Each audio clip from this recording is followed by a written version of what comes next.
Hello friends, welcome to my channel. Friends, आज मैं आपको उपन्यास के तत्व के बारे में बताने जा रही हूँ। उपन्यास दो शब्दों को मिलकर बना है। उपन्यास, उप का अर्थ है समीप और न्यास का अर्थ है रखना। उपन्यास में लेखक अपने मन की बात पाठकों के समीप लाता है।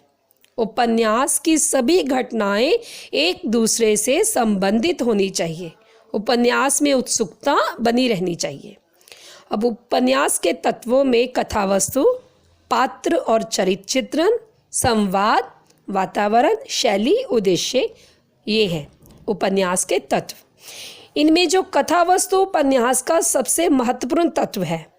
कथावस्तु ही उपन्यास का आधार है। उपन्यास की सफलता असफलता कथावस्तु पर ही निर्भर करती है। विद्वानों ने कथावस्तु में 5 गुणों का होना आवश्यक माना है। मौलिकता को कथावस्तु का प्रथम गुण माना है।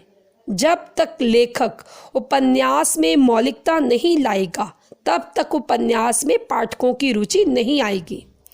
रोचकता को कथानक का दूसरा गुण माना गया है। रोचकता के लिए कौतूहल आवश्यक है। मौलिकता और रोचकता को बनाए रखने के लिए कथावस्तु में सुसंगठितता भी आवश्यक है। इससे अभिप्राय है कि उपन्यास की घटनाएं कार्य कारण श्रृंखला में बद्ध हो तथा उनका उतना ही विस्तार हो जितना आवश्यक हो, ना कम ना अधिक। कौशल और संभवता भी कथावस्तु के अन्य महत्वपूर्ण गुण हैं। अब उपन्यास के दूसरे तत्व में पात्र और चरित्र चित्रण है। उपन्यास का दूसरा महत्वपूर्ण तत्व पात्र और चरित्र चित्रण है। उपन्यास के पात्रों के क्रियाकलाप से ही कथावस्तु का निर्माण होता है। पात्र जितने अधिक आकर्षक होंगे, उपन्यास उतना ही प्रभावशाली होगा। पात्र 2 प्रकार के हो सकते हैं, एक वर्गगत और दूसरा व्यक्तिगत। वर्गगत पात्र अपने वर्ग का प्रतिनिधित्व करते हैं, जबकि व्यक्तिगत पात्रों का अपना स्वतंत्र व्यक्तित्व होता है। अब संवाद का संबंध कथावस्तु या पात्र दोनों से ही है। संवाद प्राय पात्रों के व्यक्तित्व का उद्घाटन करते हैं। जो संवाद पात्रों के चरित्र पर प्रकाश नहीं डालते, वह अच्छे संवाद नहीं माने जाते। संवादों की भाषा पात्र अनुकूल होनी चाहिए। सरलता और सजीवता का गुण भी संवाद में होना आवश्यक है। संवादों की भाषा भी पात्र अनुकूल होनी चाहिए तथा उनका विषय भी पात्रों के मानसिक धरातल के अनुरूप होना चाहिए। संवाद देश काल के अनुरूप सार्थक, संक्षिप्त तथा उपन्यास की कथावस्तु की रोचकता को बढ़ाने वाले होने चाहिए। अब चौथा तत्व है वातावरण। कथावस्तु को वास्तविकता का आधार देने के साधनों में वातावरण मुख्य है। जब तक हमें यह नहीं पता चलेगा कि पात्र कौन सी परिस्थितियों में रहते हैं, हमें उनका पूर्ण परिचय प्राप्त नहीं होगा।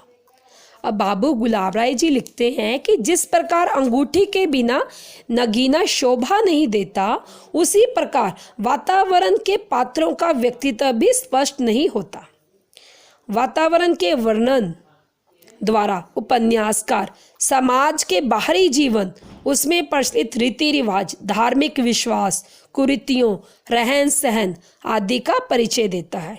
इसलिए वातावरण का शुद्ध होना, पात्रों के अनुकूल होना, कथावस्तु के अनुकूल होना अधिक आवश्यक है। अब इसका 5वां तत्व है शैली। शैली उपन्यास के लिए एक साधन है। अंग्रेजी विद्वान वफन का कथन है कि स्टाइल इज द मैन, अर्थात शैली ही व्यक्ति है। शैली के कारण ही लेखक अलग से पहचाना जाता है। प्रत्येक लेखक की अपनी अपनी शैली होती है, अपनी शैली से ही वह अलग से पहचाना जाता है। उपन्यासकार कई प्रकार की शैलियों का आश्रय लेता है, व्याख्यात्मक, अभिनयात्मक और आत्मकथात्मक आदि। उद्देश्य, उपन्यास का उद्देश्य मानव चरित्र पर प्रकाश डालना है। उपन्यास सम्राट मुंशी प्रेमचंद जी उपन्यास के उद्देश्य के विषय में कहते हैं कि मानव चरित्र पर प्रकाश डालना और उसके रहस्यों को खोलना ही उपन्यास का मुख्य उद्देश्य है। उपन्यास में जो कथा होती है उसका कोई ना कोई परिणाम तो होता ही है। प्रत्येक उपन्यासकार के जीवन की कठिनाइयों के बारे में अपने अपने विचार होते हैं, उनकी अपने अपने विचार होते हैं, अपनी अपनी सोच होती है। वह इसे अपने पास सीमित ना रखकर अधिक से अधिक लोगों तक पहुंचाना चाहते हैं। भिन्न भिन्न उपन्यासों में लेखकों के विभिन्न उद्देश्य हो सकते हैं, जो जीवन के शाश्वत प्रश्नों का उत्तर ही देते हैं। बिना उद्देश्य के कोई भी रचना सफल नहीं होती। इसीलिए यदि उपन्यास लिखा जाए तो उसमें कोई ना कोई उद्देश्य तो अवश्य होना चाहिए, ताकि पाठकों तक उनका प्रभाव हो। उपन्यास के तत्वों की व्याख्या करने के पश्चात हम इस निष्कर्ष पर पहुंचते हैं कि कोई भी तत्व के अभाव में उपन्यास की कल्पना भी नहीं की जा सकती। वास्तव में प्रत्येक तत्व एक दूसरे से मिले रहते हैं। इसीलिए यदि हमें कोई उपन्यास लिखना है, अच्छा उपन्यास लिखना है, तो उसमें इन 6 तत्वों का होना आवश्यक है: कथावस्तु, पात्र चरित्र, संवाद, वातावरण, शैली और उद्देश्य। Thank you.